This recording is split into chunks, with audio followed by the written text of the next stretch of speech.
Hello, and welcome to Violin Tutorial 3, where I'll be showing you how to use violin at the terminal. If you've gone through the documentation website or watched Tutorial 1, then you should have a copy of the Violin Tutorial folder.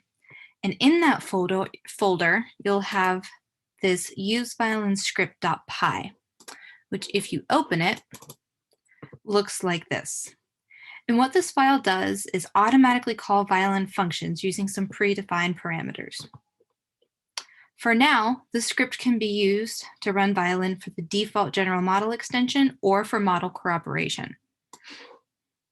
And within those choices, you can choose to have violin identify the subcategories of classification. To run this violin script, you're going to open up a terminal and run the following command. So we're going to call Python runs useviolinScript.py. We're going to declare our model file, test input model A. We're going to declare our LEE set, test input RA2.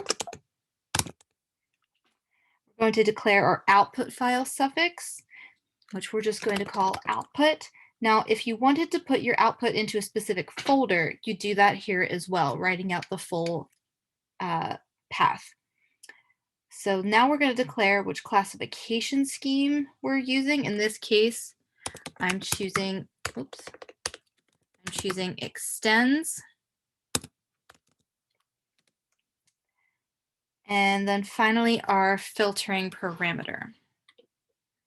Now, full details on the filtering options can be found in Tutorial 2 or in the violin documentation. But for now, I'll just say I want to look at only the top 50% LEEs. Now we're going to hit enter and wait, maybe grab a snack.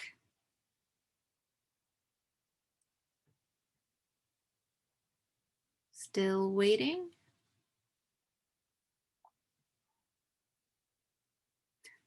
Ta-da!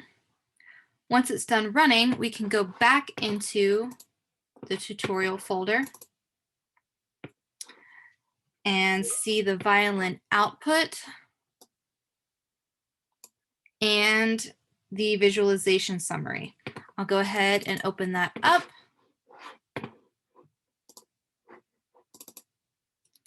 And we can see what that looks like. And there you have it. That is how to use the violin through a script at the terminal.